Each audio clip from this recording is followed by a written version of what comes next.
Assalamualaikum warahmatullahi wabarakatuh. Shalom, namo buddhaya, salam kebajikan.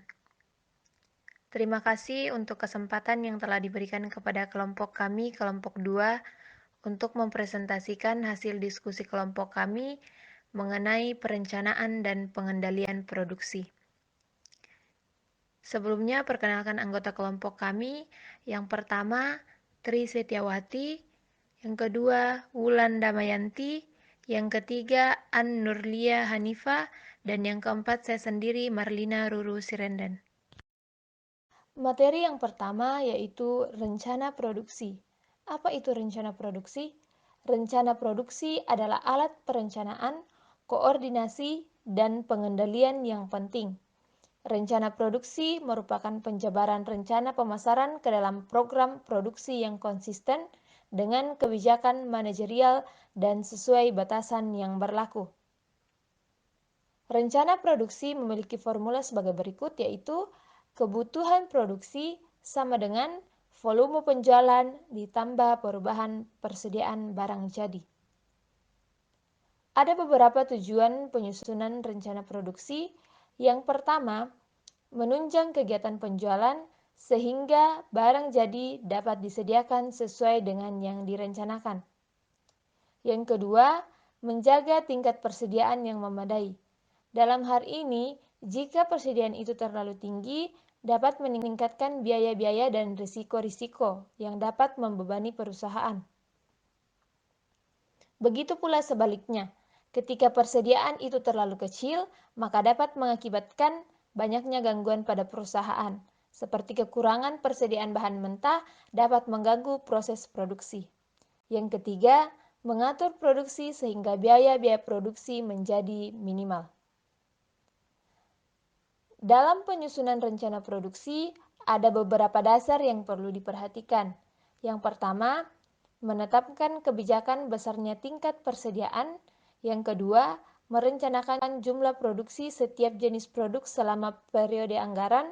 Yang ketiga, membuat schedule produksi untuk periode yang lebih terinci. Rencana produksi yang efisien dan terkoordinasi sangat diperlukan untuk produksi yang ekonomis. Jika rencana produksi ini kemudian berfungsi sebagai dasar penyusunan rencana program lain, seperti rencana bahan mentah, rencana tenaga kerja langsung, dan rencana biaya overhead pabrik. Selanjutnya yaitu bagan penyusunan rencana produksi. Pada slide ini kita dapat melihat bahwa rencana produksi itu dapat dihasilkan dari penjumlahan rencana penjualan dengan perubahan persediaan produk jadi. Kemudian, rencana produksi ini akan terbagi 3, yaitu rencana bahan mentah, rencana tenaga kerja langsung, dan juga rencana biaya overhead pabrik. Dalam perhitungan rencana produksi, kita dapat menggunakan formula sebagai berikut, yaitu tingkat penjualan atau rencana penjualan dijumlahkan dengan tingkat persediaan akhir barang jadi. Kemudian hasil dari itu kita kurangkan dengan tingkat persediaan awal barang jadi dan menghasilkan tingkat produksi. Selanjutnya, kebijakan tingkat persediaan. Dalam menentukan besarnya persediaan barang yang harus ada, diperlukan kehati-hatian daripada perusahaan. Adapun tujuan kebijakan persediaan, yang pertama, untuk merencanakan tingkat optimal investasi persediaan, dan yang kedua, untuk mempertahankan tingkat optimal tersebut melalui pengendalian. Tingkat persediaan yang harus dipertahankan antara dua perbedaan besar.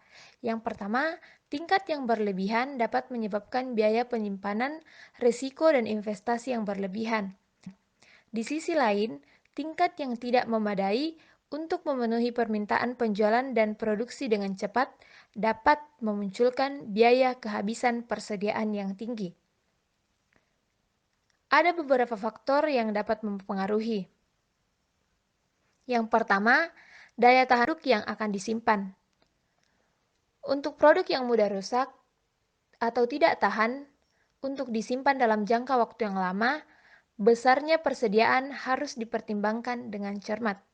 Yang kedua, Sifat persaingan yang dihadapi perusahaan. Jika tingkat persaingan yang dihadapi perusahaan relatif tinggi atau ketat, maka persaingan untuk memberikan pelayanan atau memenuhi pesanan dari pelanggan itu menjadi suatu prioritas. Maka diperlukan persediaan barang jadi yang relatif besar. Yang ketiga, biaya-biaya yang muncul karena kebijakan persediaan seperti biaya sewa gudang, biaya pemeliharaan, biaya asuransi, biaya pemesanan mendadak, biaya kehabisan persediaan. Selanjutnya, besarnya modal kerja yang tersedia. Selanjutnya, pola permintaan akan produk permintaan, dan selanjutnya itu risiko-risiko yang dihadapi perusahaan. Apa saja risiko yang dihadapi perusahaan? Yang pertama, risiko yang berasal dari manusia yang umumnya timbul karena kecerobohan manusia, seperti saat kita mengangkat atau memindahkan dan meletakkan barang jadi yang tidak mengikuti prosedur yang ada, sehingga barang jadi tersebut bisa mengalami kerusakan. Yang kedua, risiko yang berasal dari alam. Hal ini dapat terjadi di luar kekuasaan manusia, atau boleh kita katakan sebagai suatu bencana, seperti bencana alam. Yang ketiga, risiko yang disebabkan karena sifat barang yang mudah rusak. Selanjutnya, penentuan besarnya persediaan. Untuk menentukan besarnya persediaan barang atau bahan mentah setiap bulannya, dilakukan perhitungan dengan cara-cara sebagai berikut. Yang pertama, disesuaikan dengan kebutuhan bulanan. Nah, apabila kebutuhan akan bahan atau barang setiap bulan sama, maka digunakan rata-rata bulanan atau rata-rata sederhana. Formulanya yang digunakan yaitu tingkat persediaan sama dengan kebutuhan barang setahun per 12 bulan. Apabila kebutuhan akan bahan atau barang setiap bulan tidak sama atau berfluktuasi, maka digunakan rata-rata bulanan bergerak. Yang kedua, batas maksimum dan minimum. Besarnya tingkat persediaan ditentukan dengan cara menetapkan batas tertinggi atau maksimum yang diperbolehkan untuk memiliki atau menyimpan sejumlah persediaan, dan batas terendah atau minimumnya. Penentuan ini dapat dilakukan dengan mendasarkan pengalaman sebelumnya tentang besarnya persediaan maksimum dan minimum yang harus diperhatikan. Yang ketiga ada tingkat perputaran persediaan. Banyak perusahaan yang menggunakan tingkat perputaran persediaan sebagai dasar menentukan tingkat persediaan. Perputaran persediaan yang tinggi menandakan semakin tingginya persediaan berputar selama 1 tahun dan menandakan efektivitas manajemen persediaan.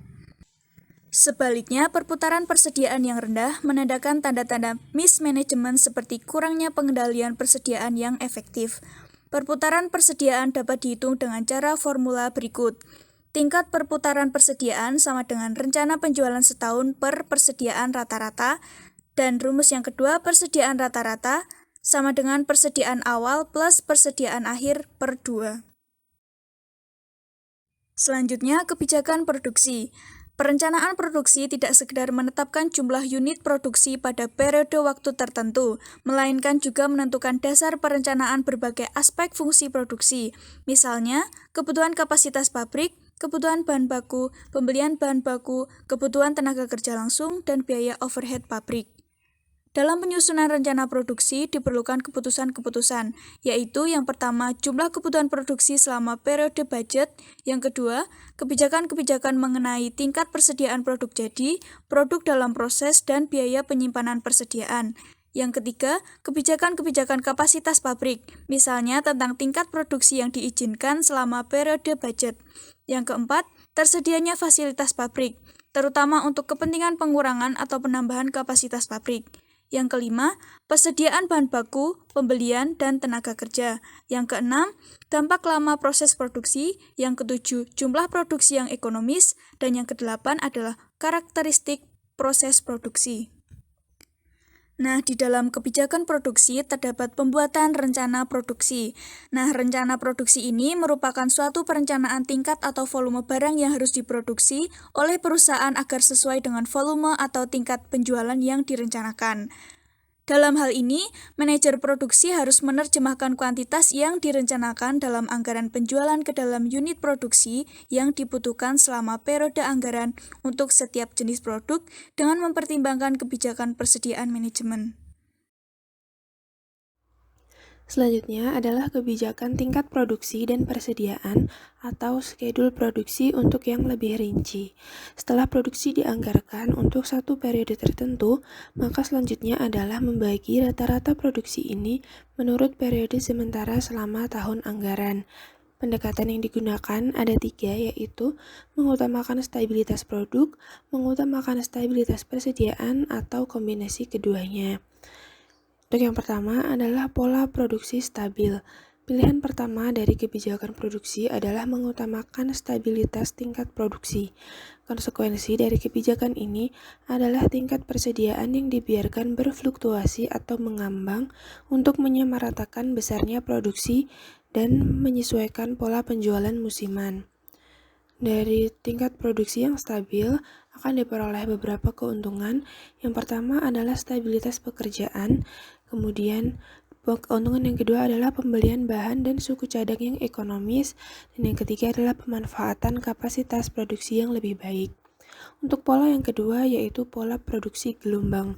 Persediaan merupakan investasi yang relatif tinggi dan mempunyai pengaruh yang besar pada fungsi utama perusahaan dan memperoleh laba.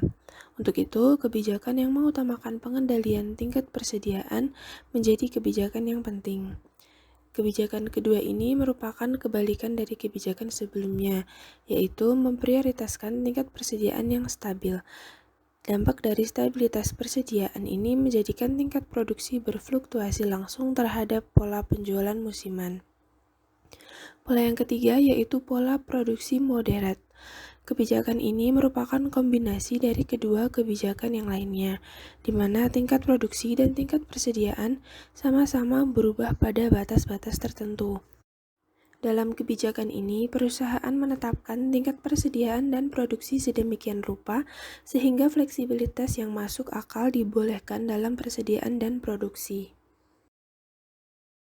Selanjutnya, kita masuk pada contoh kasus penyusunan anggaran produksi perusahaan Mitra Jaya Manufacturing Co. yang merencanakan penjualan tahun 2A11 sebesar 104.000 unit. Pada akhir tahun, tersedia tingkat persediaan sebesar 40.000 unit. Untuk tahun 2A11 diperkirakan besarnya persediaan akhir adalah 16.000 unit. Dapat kita lihat, tabel rencana penjualan untuk tahun 2A11 adalah sebagai berikut. Triwulan 1 dengan unit penjualan sebesar 20.000 unit, triwulan 2 24.000, triwulan 3 28.000, dan triwulan 4 32.000. Berdasarkan uraian tersebut, kita diminta untuk menyusun anggaran produksi triwulan jika perusahaan mengutamakan pola produk stabil. Yang kedua, menyusun anggaran produksi triwulan jika perusahaan mengutamakan pola produksi gelombang. Dan yang terakhir, menyusun anggaran produksi triwulan jika perusahaan mengutamakan pola produksi moderat dengan beberapa ketentuan. Untuk penyelesaian kasus, yang pertama pola produksi stabil. Dapat kita lihat pada slide, itu adalah anggaran produksi Mitra Jaya Manufacturing dengan pendekatan pola produksi stabil. Untuk prosedur penyusunan budget produksinya adalah sebagai berikut. Langkah yang pertama adalah mencantumkan unit penjualan setahun dan triwulan sesuai rencana yang telah ditentukan. Berdasarkan soal tadi, penjualan setahun perusahaan adalah 104.000 unit yang dimasukkan dalam kolom setahun. Kemudian kita juga masukkan volume penjualan sesuai dengan rencana penjualan untuk tahun 2A11 sebesar 20.000 untuk triwulan pertama, 24.000 triwulan kedua, 28.000 untuk triwulan ketiga, dan 32.000 untuk triwulan keempat yang dimasukkan ke dalam masing-masing kolom triwulan. Yang kedua adalah mencantumkan persediaan awal maupun persediaan akhir tahun sehingga diperoleh unit produksi untuk satu tahun. Persediaan akhir seperti pada soal diperkirakan sebesar 16.000 unit dan juga persediaan awalnya sebesar 40.000. Kemudian kita masukkan dalam tabel persediaan akhir pada triwulan keempat dan persediaan awal pada triwulan 1, sehingga diperoleh unit produksi sebesar 80.000. Langkah ketiga yaitu menghitung besarnya produksi normal per triwulan atau unit produksi rata-rata dengan cara membagi unit produksi dengan jumlah triwulan, yaitu 80.000 dibagi 4 sama dengan 20.000 unit untuk setiap triwulan. Langkah keempat yaitu melakukan penyesuaian terhadap persediaan akhir dan juga barang tersedia untuk dijual. Persediaan akhir pada triwulan sebelumnya akan menjadi persediaan awal untuk triwulan berikutnya. Begitu juga seterusnya sampai triwulan keempat. Kunci terletak pada kolom tersedia dijual untuk triwulan sebesar 48.000 unit yang diperoleh dari penjumlahan ke atas 20.000 ditambah 28.000 atau penjumlahan ke bawah 32.000 ditambah 16.000 unit. Penyelesaian yang kedua berdasarkan pola produksi gelombang. Seperti yang kita bisa lihat pada slide, itu adalah anggaran produksi Mitra Jaya Manufacturing dengan menggunakan pola produksi gelombang. Prosedur penyusunan budget produksinya adalah sebagai berikut.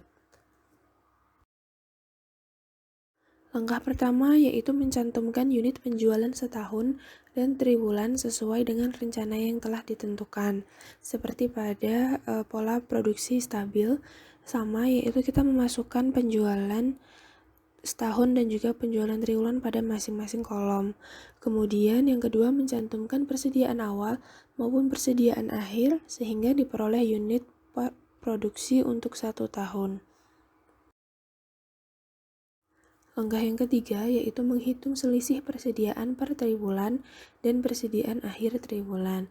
Untuk menghitung selisih persediaan per triwulan yaitu dengan cara persediaan awal dikurangi persediaan akhir dibagi 4. Sehingga 40.000 unit dikurangi 16.000 unit dibagi 4 sehingga dihasilkan selisih persediaan akhir per triwulan yaitu min 6.000. Kemudian kita hitung untuk setiap periode triwulan, yaitu triwulan 1 persediaan akhir 34.000, triwulan kedua 28.000, triwulan ketiga 22.000, dan triwulan keempat 16.000. Kemudian kita masukkan ke dalam kolom persediaan akhir untuk masing-masing triwulan.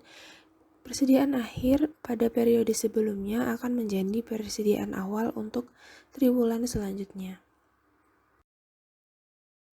Selanjutnya, dilakukan penyesuaian pada kolom tersedia dijual dan juga unit produksi. Kunci terletak pada baris unit produksi, yaitu penjumlahan unit produksi untuk triwulan 1 sampai triwulan 4 harus diperoleh 80.000 unit. Nah, itu pada triwulan 1 14.000, triwulan 2 18.000, triwulan 3 22.000, dan triwulan 4 26.000. Jika dijumlah, maka hasilnya adalah 80.000 unit.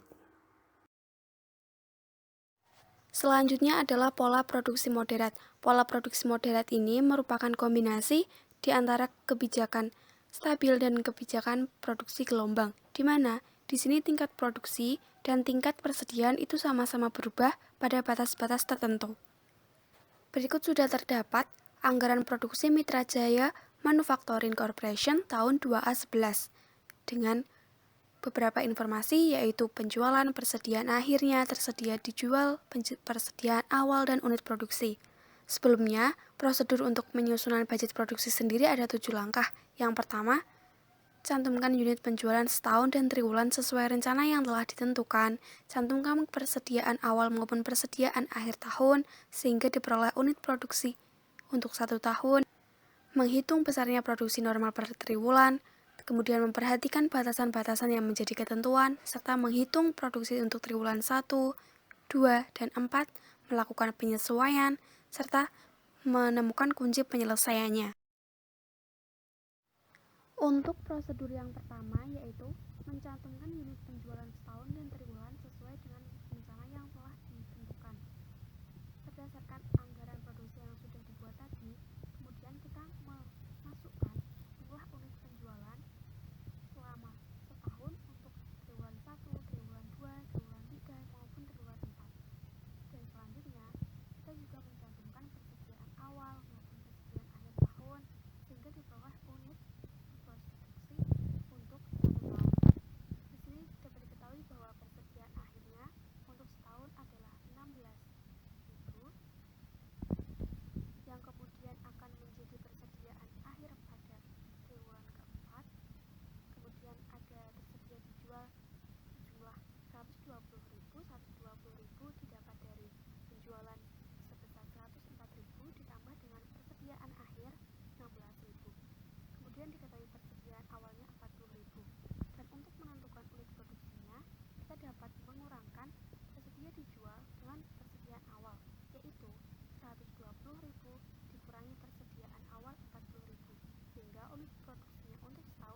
Langkah yang ketiga yaitu menghitung besarnya produksi normal per triwulan, di mana produksi rata-rata per triwulan dihitung dengan cara 80.000 yang berupa unit produksi setahun dibagi selama 4 triwulan, sehingga dihasilkan 20.000 unit.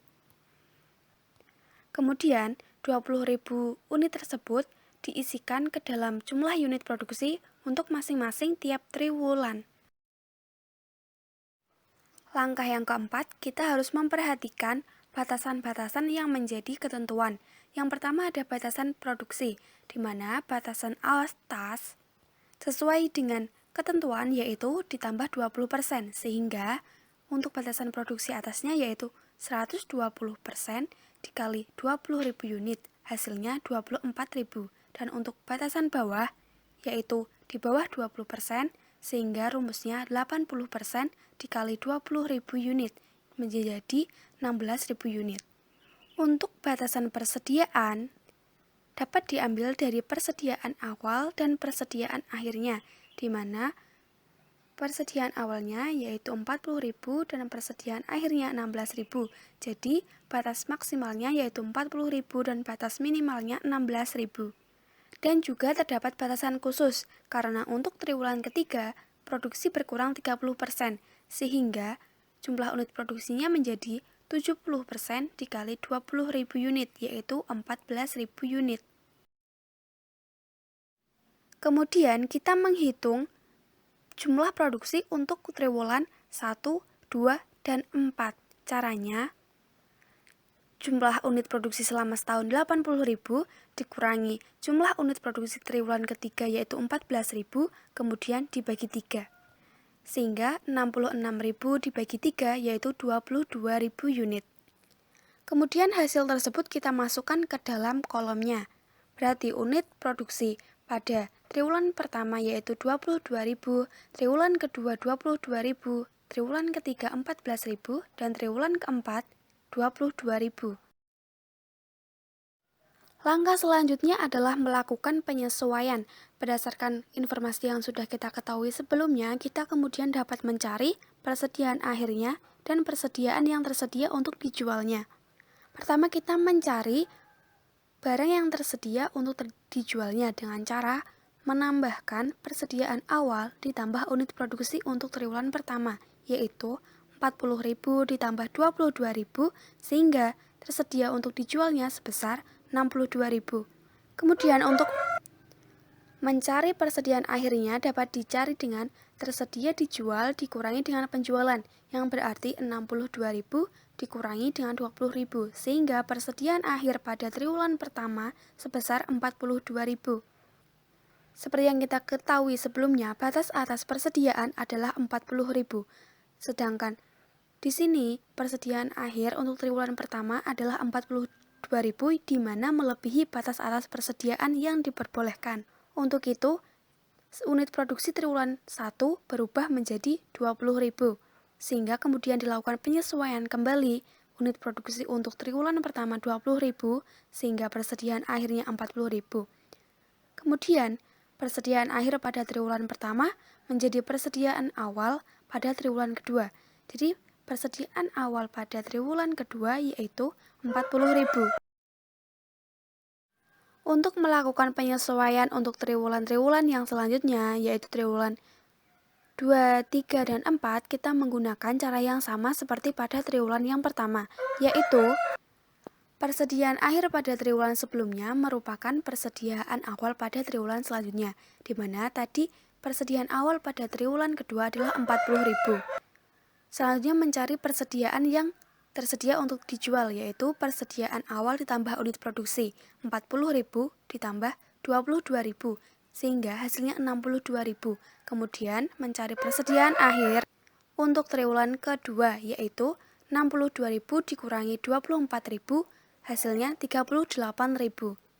38.000 ini kemudian menjadi persediaan awal untuk triwulan ketiga, sehingga tersediaan yang dapat dijual pada triwulan ketiga yaitu 38.000 ditambah unit produksi 14.000, yaitu 52.000.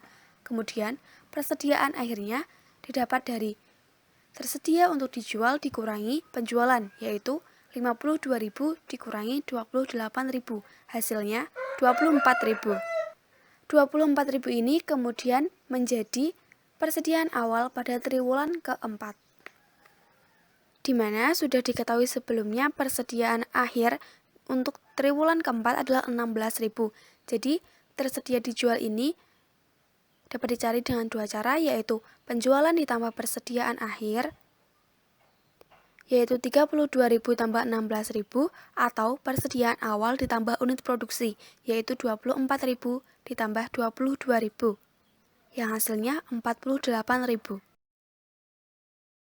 Kunci penyelesaian dari kasus ini berada pada baris unit produksi, yakni bahwa jumlah penjumlahan unit produksi untuk triwulan 1 sampai dengan keempat harus sebesar 80.000. Dapat dilihat bahwa triwulan 1 yaitu 20.000, ditambah triwulan 2 22.000, triwulan 3 14.000, dan triwulan 4 24.000, sehingga totalnya benar 80.000 unit. Selanjutnya adalah anggaran produksi sebagai alat perencanaan, koordinasi, dan pengendalian. Perencanaan. Anggaran produksi berfungsi sebagai alat perencanaan, pengkoordinasian, dan pengendalian, di mana rencana produksi ini disusun secara rinci dengan berdasar pada anggaran penjualan yang realistis. Hal ini mencerminkan bahwa manajemen telah menganalisis dan membuat rencana khusus mengenai fungsi perencanaan produksi dan masalah yang berhubungan. Anggaran produksi juga merefleksikan sebagai alat perencanaan karena anggaran produksi menetapkan dasar perencanaan semua aspek dari operasi pabrik seperti kebutuhan bahan mentah, kebutuhan tenaga kerja pabrik, kebutuhan penyediaan, overhead pabrik, kapasitas pabrik, dan aktivitas jasa pabrik. Yang kedua, koordinasi. Rencana produksi juga berfungsi sebagai alat pengkoordinasian. Rencana produksi yang telah disetujui bermanfaat sebagai rencana induk produksi yang akan dilaksanakan Departemen Produksi, di mana ini menjadi pedoman bagi perencanaan dan penjadwalan yang aktual dan rinci yang dilaksanakan oleh Departemen Produksi sehari-hari atau setiap minggu. Sebagai fungsi koordinasi, rencana produksi menjadi kerangka kerja di mana perintah produksi yang berlaku dikeluarkan. Koordinasi antara rencana penjualan, kebijakan persediaan, dan kebutuhan produksi menjadi perhatian dan diputuskan dalam rencana produksi.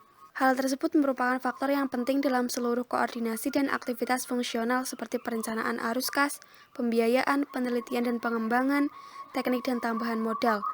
Ini menetapkan dasar bagi pengendalian produksi, persediaan biaya produksi, dan tenaga kerja dalam pabrik. Selanjutnya, pengendalian. Sebagai alat pengendalian, rencana produksi berguna untuk mengukur dan mengevaluasi kinerja aktual produksi. Kemudian dilakukan tindakan perbaikan di mana yang diperlukan. Hal ini untuk menjamin bahwa perusahaan dapat mencapai sasaran, tujuan, kebijakan, dan standar yang telah ditetapkan secara efisien. Sistem pengendalian produksi meliputi pengendalian biaya, kualitas, dan kuantitas manajerial. Selain itu, prosedur pokok dalam pengendalian produksi mencakup pengendalian bahan, analisis proses produksi menurut pusat pertanggungjawaban setiap divisi, rute produksi, penjualan produksi, pengiriman hasil produksi, dan tindak lanjut. Dalam keperluan pengendalian tingkat produksi, baik harian maupun mingguan, disusun laporan pelaksanaan. Dalam laporan pelaksanaan ini, dilakukan perbandingan antara rencana dengan realisasinya, sehingga akan tampak apabila terdapat penyimpangan-penyimpangan yang terjadi. Sekian presentasi dari kelompok kami. Apabila terdapat kesalahan, kami mohon maaf. Wabillahi taufiq wal hidayah. Wassalamualaikum warahmatullahi wabarakatuh.